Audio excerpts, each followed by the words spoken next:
ভাগে না দিয়ে একা দিতে পারলে উত্তম, ভাগে না দিয়ে একাকে দিতে পারলে ভালো। গরুতে আপনি ভাগে কোরবানি দিলেন, কারণ সাধারণত এক ভাগ গরুতে কোরবানিতে যে টাকা যায় সাধারণত জেনারেলি একটা ছাগলে অলমোস্ট সে পরিমাণ বা তার চেয়ে কোনো কোনো ক্ষেত্রে 1-2 হাজার আরও বেশি যায়। তাহলে আপনার অর্থ খরচ তো অলমোস্ট সমান বা বেশি হচ্ছে। এদিকে একাধিক ব্যক্তি একই পশুতে কোরবানি দিলে সেখানে ঠিকমতো বন্টন হলো কিনা, কারোর মনে কোনো দুঃখ থাকলো কিনা, কোনো কম বেশ হলো কিনা, নানাবিধ বিষয় থাকে। আপনি একাকি কোরবানি দিলে, ভাগে কোরবানি না দিলে এই সমস্ত ঝামেলার ঊর্ধ্বে আপনি উঠে গেলেন। তবে এটা ঠিক যে একাধিক ব্যক্তি যদি একটা পশুতে কোরবানি দেয় এবং কারোর নিয়তের ভিতরে ভেজাল থাকে, এর জন্য সবার নিয়ত নষ্ট হয়ে যাবে, কারোর কোরবানি হবে না, এটা সেরকম না। কারণ একজনের পাপের বোঝা আরেকজনের উপরে আসবে না। তারপরও সতর্কতামূলক উপায় হলো নিজের হালাল টাকা দিয়ে নিজের মতো করে কোরবানি দিতে পারা। শরীকে কোরবানি দিলে সেটা সম্পূর্ণ জায়েজ। একটা গরু, একটা ওট, এই দুই ধরনের পশুতে আপনার সর্বোচ্চ 7টি ভাগ হতে পারে। আর এর বাইরে কোনো ভগ্নাংশ চলবে না, অর্থাৎ এক ভাগ দুজন মিলে নেওয়া চলবে না। যে কোনো এক ব্যক্তি বা একটা পরিবারের তরফ থেকে একটা ভাগ হবে, এভাবে সর্বোচ্চ 7 ভাগ। সেক্ষেত্রে যত ভাগ কম হবে সব তত বেশি হবে। কারণ হলো একটা গরুর দাম যদি 70,000 টাকা হয়, 7 ভাগ হলে 10,000 করে পড়বে। আর যদি সেই গরুটাকেই আপনি 2 ভাগে করেন তাহলে 35,000 করে পড়বে, তাহলে টাকা বেশি খরচ হবে। ইন্না আইজামাল জাজাই মা আইজামিল বালা, যার যত বেশি কোনো ভালো কাজ করতে গিয়ে যত বেশি কষ্ট হবে, শ্রম হবে, মেধা খরচ হবে, অর্থ ব্যয় হবে, সবের পরিমাণ তত বেশি হবে। সো ভাগের পরিমাণ যত কম হবে সবের পরিমাণ তত বেশি হবে। পাশাপাশি গোশত বন্টনের পদ্ধতি হলো যে কয় ভাগ হবে সেই কয় ভাগে কোরবানির গোশত বন্টন করতে হবে সমান হারে। এবং এক্ষেত্রে ভাগে কোরবানি দিতে গিয়ে গোশত বন্টন করতে গিয়ে যদি কেউ তসরুফ করেন তো সেটা হারাম হবে, গুনাহের কারণ হবে এবং নাজায়েজ কাজ হবে। কোরবানির পশু জবাই করার সঠিক নিয়ম কি? কিভাবে একজন মানুষ নিজের কোরবানি নিজের পশুটি জবাই করতে পারবেন? কোরবানির পশু জবাই করাটা জটিল কোনো বিষয় না। আমাদের সাধারণ মানুষের মধ্যে এক ধরনের ভীতি কাজ করে, ভয় কাজ করে। আমরা মনে করি যে কোরবানি পশু জবের অনেক নিয়ম কানুন আছে, যেটা একটু এদিক সেদিক হয়ে গেলে আর কোরবানি হবে না। এটা আমাদের অনেকেরই অহেতুক ভীতি বলতে পারি। খুবই সিম্পল এবং খুবই সহজ একটি বিষয়। আপনি মোরগ যেভাবে জবাই করবেন, হাঁস যেভাবে জবাই করবেন, ঠিক একই পদ্ধতিতে গরু ছাগল জবাই করবেন। এক্ষেত্রে আপনার দেখার বিষয় হলো বিসমিল্লাহ বলে জবাই করছেন কিনা। এটা প্রথমত বিসমিল্লাহ বলছেন কিনা, বিসমিল্লাহ আল্লাহু আকবার বললেন জবাই শুরুতে, এটা প্রথম আপনার হালাল হওয়ার জন্য শর্ত। যদিও মুসলমান ভুলে যায়, যদি ইচ্ছাকৃত বিসমিল্লাহ পড়ে না এরকম না, ভুলে গেছে বলতে, তাতেও হালাল হয়ে যায়। তো বিসমিল্লাহ আল্লাহু আকবার বলে মুখে আপনি জবাই করবেন, এটাই জবাইয়ের পদ্ধতি। ভালো করে শুইয়ে পশুকে যাতে কষ্ট কম দিয়ে জবাই করা যায় সেজন্য ধারালো ছুরি নিয়ে আপনি পশুর কণ্ঠনালী গলায় আপনি ছুরি চালনা করবেন। এখানে ছুরি চালনা করার পর দেখতে হবে যে বড় যে নালীটা, খাদ্য নালী যেটা দিয়ে খাবার নামে, ওইটা কাটা গেছে কিনা, শ্বাসনালী মাঝারো সাইজের যেটা আছে সেটা কাটা গেছে কিনা, আর তার দুই পাশে দুইটা আপনার ছোট ছোট রগের মতো আছে সেগুলো কাটা গেছে কিনা, বাস এইটুকু আপনি দেখলেন। ভালো করে পোজ দিলেন যাতে করে এগুলো কেটে যায়, এটা চোখে দেখা যাবে। তাহলে সেক্ষেত্রে আপনার জবে হয়ে গেছে, কোরবানি হয়ে গেছে। এরপর আপনি এই পশু জবের সময় বিসমিল্লাহ আল্লাহু আকবার বলার পাশাপাশি আরেকটা দোয়া পড়তে পারলে ভালো, না পড়লেও কোরবানি হয়ে যাবে, জবে হয়ে যাবে।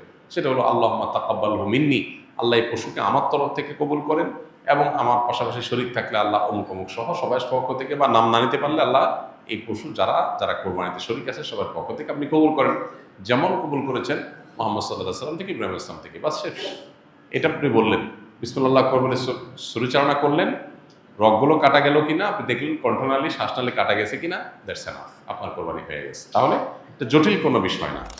মৃত ব্যক্তির পক্ষ থেকে কোরবানি করা যায় কিনা? যদি করা যায় তাহলে ওই মৃত ব্যক্তির কবরে সওয়াব পোষাবে কিনা? মৃত ব্যক্তির পক্ষ থেকে কোরবানি করা যায়, এবং জীবিতরা মৃত ব্যক্তির তরফ থেকে কোরবানি করলে সেটার সওয়াব মৃত ব্যক্তির আমলনামায় জমা হবে ইনশাআল্লাহ তাআলা।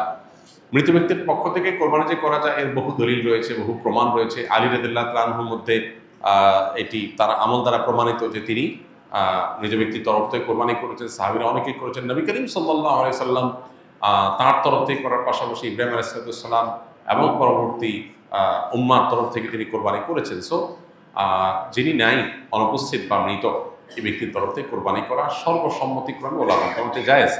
তবে হাম্বলি মাযহাব উলামা ইকরামের অনেকের মত হলো জীবিতদের সাথে যুক্ত করে মৃতদেরটা করা যায়, যেটা রাসূল আকরাম সাল্লাল্লাহু আলাইহি ওয়াসাল্লাম করেছেন। আর অন্যান্য ওলামা ইকরাম, হানাফি মাযহাব ওলামা ইকরাম সহ অন্যদের মত হলো যে এরকম কোনো শর্ত নাই, বরং আপনি জীবিত ব্যক্তির তরফ থেকে একটা নাম, একটা তরফ থেকে একটা শরীক, আবার মৃতের তরফ থেকে একটা শরীক অথবা একটা পশু আলাদা করে কোরবানি করতে পারেন, কোনো অসুবিধা নেই। ক্রিকেট, ফুটবল, দাবা, ক্রামবোর্ড ইত্যাদি সহ এসব খেলা শরীয়তে জায়েজ কিনা, খেলাধুলার ব্যাপারে শরীয়তের দৃষ্টিভঙ্গি কি? দেখুন, যে সমস্ত খেলাধুলার মধ্যে শারীরিক কসরত আছে, শারীরিক ব্যায়াম আছে, সেগুলো যদি কোনো শরিয়ার বিধান লঙ্ঘন করা ছাড়া খেলা যায়, সেগুলোকে শরিয়ার দৃষ্টিকোণ থেকে জায়েজ বলেছেন ওলামা ইকরাম। ধরুন আপনি ক্রিকেট খেলছেন বা ফুটবল খেলছেন, এখানে যদি এক পক্ষ আরেক পক্ষকে কোনো হার জিতের ভিত্তিতে টাকা পয়সা না দেয়, জুয়া না থাকে, এবং এখানে যদি সতর ঢাকার মতো ব্যাপার না থাকে, এই খেলাধুলার প্রতি অতি মনোযোগিতা এটা নামাজ থেকে গাফিল করে দিবে এরকম বিষয় যদি না থাকে, তাহলে সেক্ষেত্রে শারীরিক কসরতের উদ্দেশ্যে বা সামান্য বিনোদনের উদ্দেশ্যে শারীরিক কসরত আসে সেরকম খেলাধুলা করা জায়েজ আছে। সেটা ব্যাডমিন্টন হতে পারে, ক্রিকেট হতে পারে, ফুটবল হতে পারে। ফুটবল খেলতে গিয়ে আপনি হাফ প্যান্ট পরছেন, সতরম মুক্ত করছেন, তখন এটা নাজায়েজ হয়ে যাবে। আপনি খেলাধুলাতে এত বেশি জমে উঠছেন যে আপনি নিয়মিত জামাতে নামাজ পড়েন, কিন্তু খেলাধুলা মস্তে গিয়ে আপনি নামাজ জামাত পড়তে পারতেছেন না, তাহলে সেই এত বেশি মোহ তৈরি করে ফেলে এটা জায়েজ হবে না। নামই যার খেলা, নামই হলো খেলাধুলা, খেলাধুলা, এই খেলাধুলা যার নাম, সেটা এখন আর খেলাধুলা নাই, সেটা সিরিয়াস ইস্যু হয়ে গেছে। এটা এখন অনেকের জীবন জীবিকার ব্যাপার, এটা অনেক ইনকামের ব্যাপার, এটা মানুষকে ভুলায় রাখার একটা মন্ত্র, একটা মাধ্যম। এটার পেছনে হাজারটা বিষয় জড়িয়ে আছে। এজন্য ওই লেভেলের খেলাধুলা সেগুলো ভিন্ন। বাট আপনি নিজস্ব উদ্যোগে নিজেরা খেলাধুলা করলেন যেটাতে শারীরিক কসরত আছে। যেই খেলায় শারীরিক কসরত নাই, যেমন দাবা খেলা, লুডো খেলা, তারপরে ক্যারাম বোর্ড খেলা, তারপরে আপনার ওই যে কি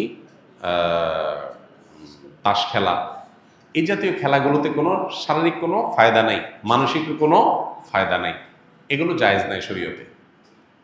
কেন? কারণ এগুলো অনর্থক কাজের অন্তর্ভুক্ত। এই খেলাধুলা দ্বারা আপনার লাভ কি? কোনো লাভ নাই। আপনি বলবেন মানসিক রিফ্রেশমেন্ট, বস্তুত হয় উল্টাটা। এগুলো খুব বেশি খেললে মানুষ আরো মানসিকভাবে বিষাদগ্রস্ত হয়, যে আসলে কি হয়েছে, কিছু তো হয়নি। আপনি দৌড়াদৌড়ি করেছেন, পরিশ্রম করেছেন, ঘাম ঝরছে, ব্যায়াম হয়েছে, এটা স্বাস্থ্যের জন্য ভালো হয়েছে। তো এগুলোতে ভালো কোনো দিক নাই। কয়েক ভাগে কোরবানি দেওয়ার পর যদি ওজন না করে অনুমান করে কোরবানি গোশত ভাগ করা হয়, তাহলে কোরবানি হালাল হবে কিনা?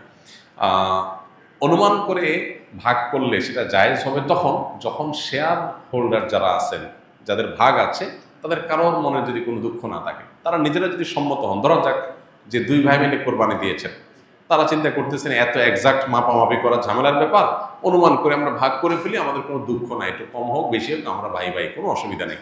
এটা যদি মন থেকে তারা সম্মত হন এবং আন্দাজ করে ভাগ করে নেন, তাহলে ঠিক আছে, এটা জায়েজ আছে। কিন্তু একাধিক শেয়ার যখন থাকে, তখন আসলে অনেকে হয়তো মুখে বলতে পারে হ্যাঁ অসুবিধা নেই, মনে তার দুঃখ থাকতে পারে।